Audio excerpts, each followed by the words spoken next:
जय माता दी।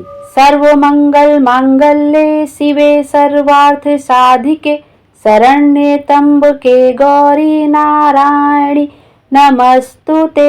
जय माता दी। ओम दुम दुर्गाए नमः।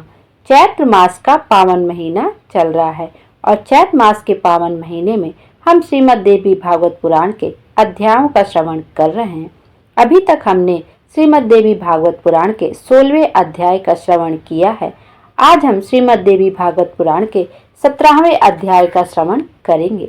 ब्राह्मण के श्राप से आद्रिका अप्सरा का मछली होना और उससे राजा मत्स्य तथा मत्स्य गंधा की उत्पत्ति।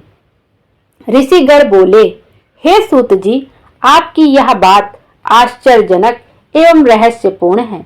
इस संबंध में हम सब तपस्वियों को महान संदेह उत्पन्न हो गया है। हे मेधाविन, पूर्व काल में सत्यवती नाम से विख्यात व्यास जी की माता का नाम राजा शंतनु के साथ जिस प्रकार विवाह हुआ, उन सती के घर में रहते हुए भी उनसे पुत्र रूप में व्यास कैसे उत्पन्न हुए, ऐसी सत्यवती का शांतनु ने पुनः वरण कैसे किया और उनसे 2 पुत्रों की उत्पत्ति कैसे हुई। हे सुभद्र, हे महाभाग, आप इस परम पावन कथा को विस्तार पूर्वक कहिए। आप व्यास जी तथा सत्यवती की उत्पत्ति का वर्णन कीजिए। हम सभी व्रतधारी ऋषि इस विषय में सुनने के लिए उत्सुक हैं। सूत जी बोले, मैं चतुर्वर्ग धर्म अर्थ काम मोक्ष प्रदान करने वाली परम आदि शक्ति को प्रणाम करके यह शुभ पौराणिक कथा कहूँगा, जिनके विशिष्ट वाग्भव बीज मंत्र एम का किसी भी बहाने से उच्चारण करते ही शाश्वती सिद्धि प्राप्त हो जाती है। उन इच्छित फल देने वाली भगवती का सभी लोगों को अपनी समस्त कामनाएं पूर्ण करने के लिए समर्पण भाव से सम्यक स्मरण करना चाहिए। उपपरिचर नाम के एक सत्यवादी धर्मात्मा ब्राह्मण पूजक तथा श्रीमान राजा हुए, जो चेदी देश के शासक थे। उनकी तपस्या से संतुष्ट होकर देवराज इंद्र ने उन्हें प्रसन्न करने के लिए स्फटिक मणि का बना हुआ एक सुंदर तथा दिव्य विमान दिया। उस दिव्य विमान पर चढ़कर चेदी राज सर्वत्र विचरण करते थे। वे कभी भूमि पर ना उतरने तथा पृथ्वी से ऊपर ही ऊपर चलने के कारण सभी लोकों में उपपरिचर वसु के नाम से प्रसिद्ध हुए। वे राजा अत्यंत धर्मपरायण थे। उनकी धर्म पत्नी का नाम गिरिका था, जो रूपवती तथा सुंदरी थी। महाराज उपपरिचर के 5 पुत्र हुए, जो बड़े महान वीर एवं परम प्रतापी थे। यथा समय उन्होंने अपने राजकुमारों को अलग अलग देशों का राजा बना दिया। एक बार राजा वसु की पत्नी गिरिका ने ऋतुकाल के स्नान से पवित्र होकर राजा से पुत्र प्राप्ति की कामना की। जिस समय वह प्रार्थना करने लगी, उसी समय उनके पितरों ने उन राजा से कहा, हे राजन, मृगों को मार लाओ। इस आदेश को सुनकर राजा को अपनी ऋतुमती पत्नी का भी स्मरण हो आया, किंतु पितरों की आज्ञा श्रेष्ठ मानकर तथा अपने कर्तव्य का निश्चय कर राजा मन ही मन गिरिका का स्मरण करते हुए आखेट के लिए चल पड़े। वन में रहते हुए राजा वसु साक्षात दूसरी लक्ष्मी के समान रूपवती अपनी पत्नी का स्मरण करने लगे। इस प्रकार उस कामनी के ध्यान से एकाएक उनका वीर रसखलित हो गया और राजा ने शीघ्र ही उस रसखलित वीर को बरगद के पत्ते पर रख लिया। यह रसखलित तेज व्यर्थ ना हो, यह सोचकर तथा स्त्री का ऋतुकाल जानकर उन्होंने ऐसा निश्चय कर लिया कि मेरा तेज सर्वदा अमोघ है, इसमें संदेह नहीं है, अतः अवश्य ही इसे मैं रानी के पास भेज दूं। राजा जब उस वीर को बरगद के दोने में रखकर अपनी रानी के पास भेजने लगे।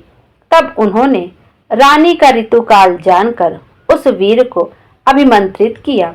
राजा ने पास ही बैठे हुए बाज पक्षी को बुलाकर उससे कहा, हे महाभाग, तुम इसे ग्रहण करो और शीघ्र ही मेरे घर चले जाओ। हे सौम्य, मेरा हित करने के लिए तुम इसे लेकर मेरे घर जाओ और इसे शीघ्र ही गिरिका को दे देना, क्योंकि आज ही उसका ऋतुकाल है। सूत जी बोले। ऐसा कहकर नृपश्रेष्ठ ने बाज को वह दोना दे दिया और वह द्रुतगामी बाज भी उसे लेकर शीघ्र ही आकाश में उड़ने लगा। चोंच में पत्ते का दोना लेकर आकाश में उड़ते हुए उस बाज को एक दूसरे बाज पक्षी ने अपनी ओर आते हुए देखा। बाज की चोंच में मांस का टुकड़ा समझकर तत्काल उसने उस बाज पर आक्रमण कर दिया। दोनों बाजों के बीच आकाश में चोंचों से घोर युद्ध होने लगा। उन दोनों को युद्ध करते समय वीर वाला वह दोना यमुना जी के जल में जा गिरा।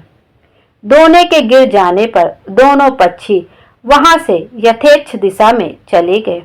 उसी समय आद्रिका नाम की एक अप्सरा जल में निमग्न होकर जल क्रीड़ा कर रही थी।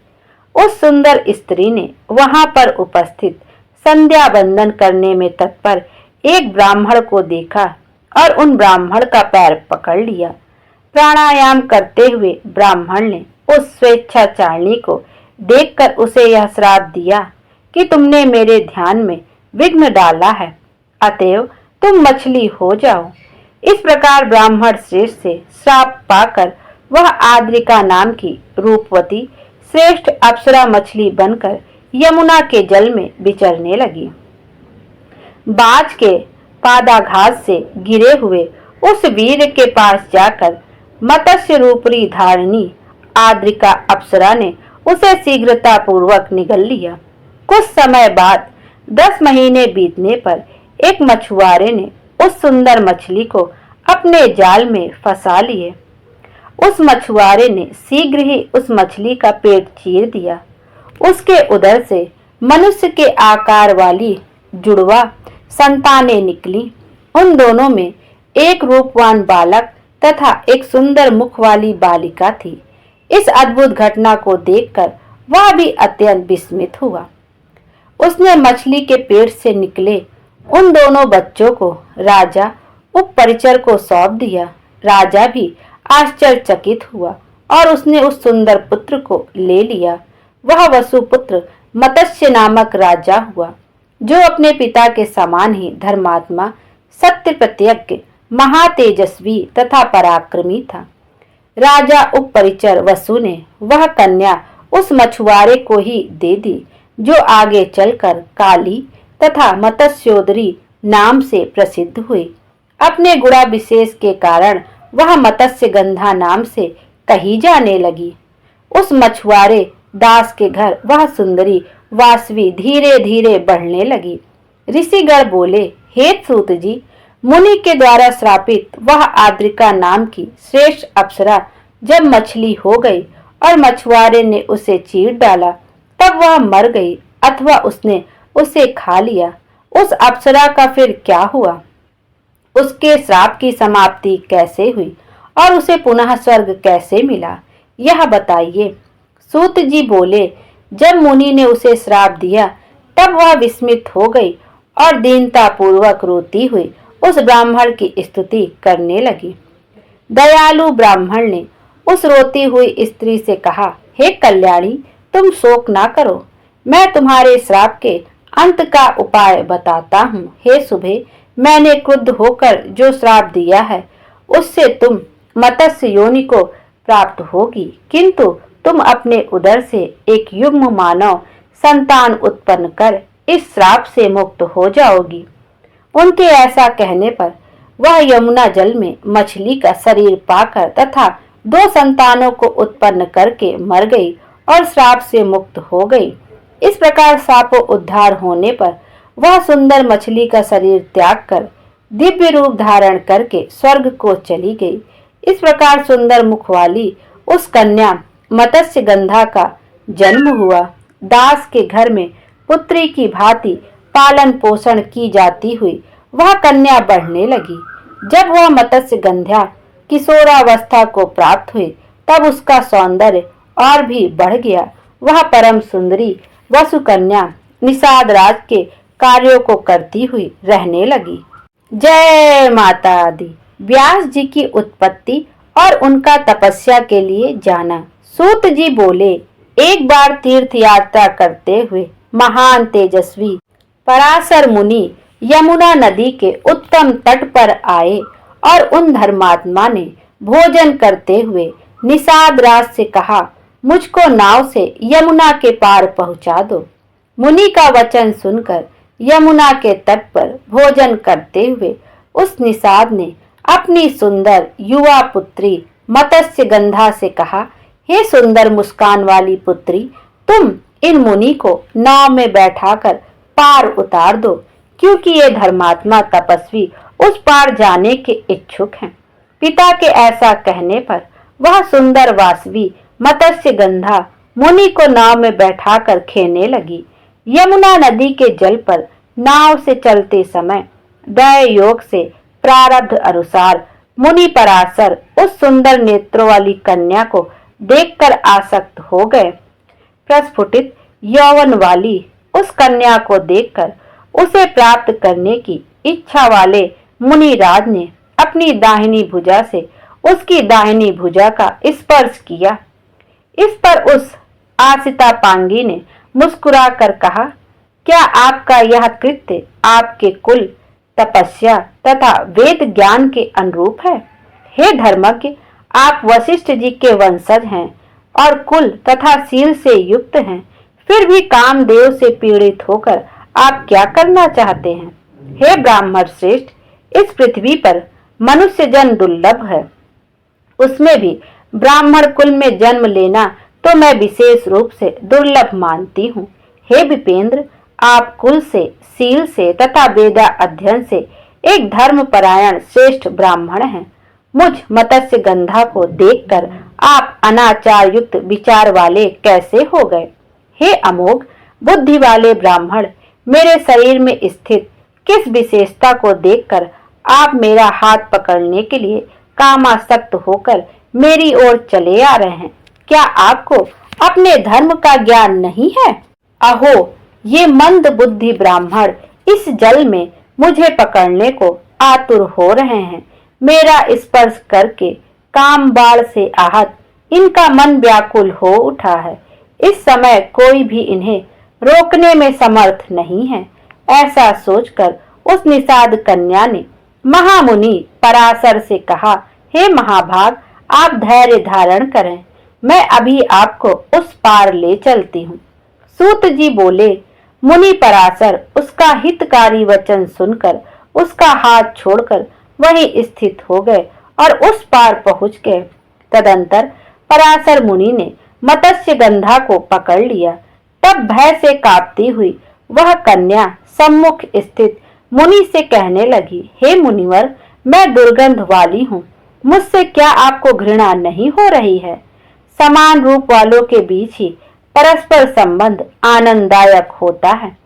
मत्स्य गंधा के ऐसा कहते ही पराशर मुनि ने क्षण मात्र में अपने तपोबल से उस भामिनी कन्या को सुमुखी, रूपवती तथा योजन गंधा बना दिया। उसे कस्तूरी की सुगंधी वाली मनोहर स्त्री बनाकर कामा आतुर मुनिराज ने अपने दाहिने हाथ से उसे पकड़ लिया। तब सत्यवती नाम वाली उस सुंदरी ने संयोग की कामना वाले मुनि से कहा, हे मुनि, तट पर स्थित मेरे पिता तथा सभी लोग यहाँ हमें देख रहे हैं। हे मुनि श्रेष्ठ, यह भीषण पशुवत व्यवहार मुझे अच्छा नहीं लगता। जब तक रात नहीं हो जाती तब तक प्रतीक्षा कीजिए। मनुष्य के लिए काम संसर्ग रात में ही विहित है, दिन में नहीं। दिन में संसर्ग करने से महान दोष होता है और बहुत से लोग उसे देख भी लेते हैं। हे महाबुद्धि, अब आपकी जैसी इच्छा हो वैसा करें। लोक निंदा अत्यंत कष्टकर होती है।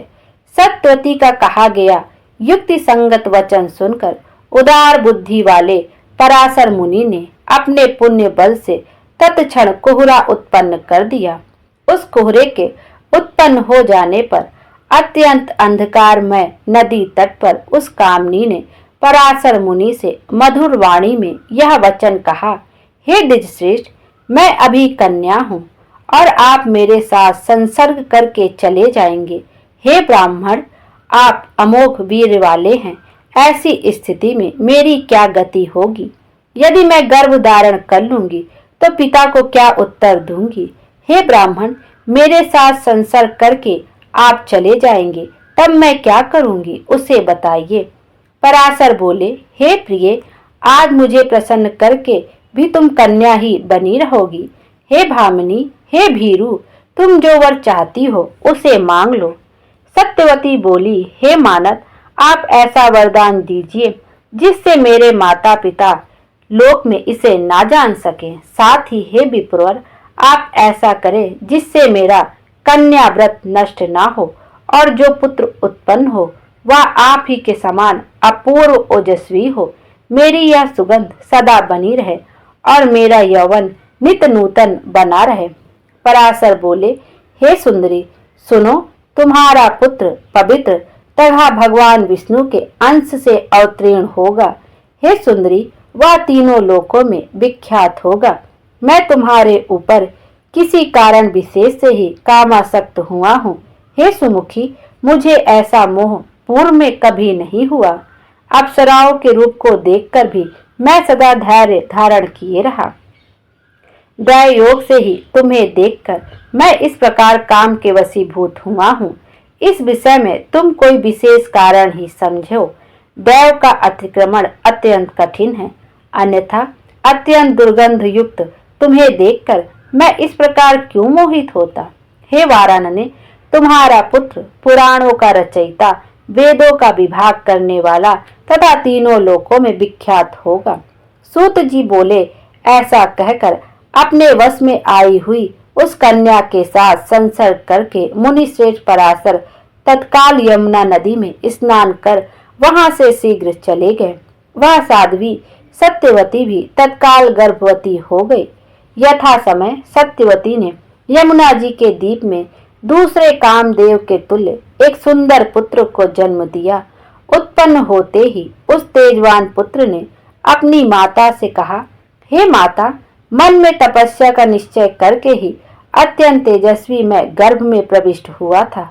हे महाभागे, अब आप अपनी इच्छा अनुसार कहीं भी चली जाएं और मैं भी यहाँ से तप करने के लिए जा रहा हूँ।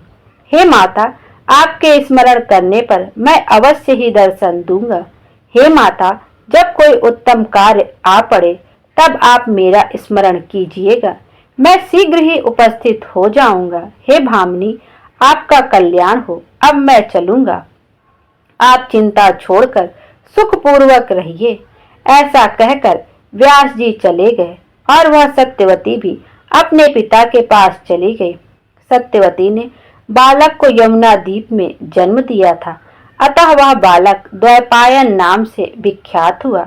विष्णु भगवान के अंशा अवतार होने के कारण वह बालक उत्पन्न होते ही शीघ्र बड़ा हो गया तथा अनेक तीर्थों में स्नान करता हुआ उत्तम तप करने लगा।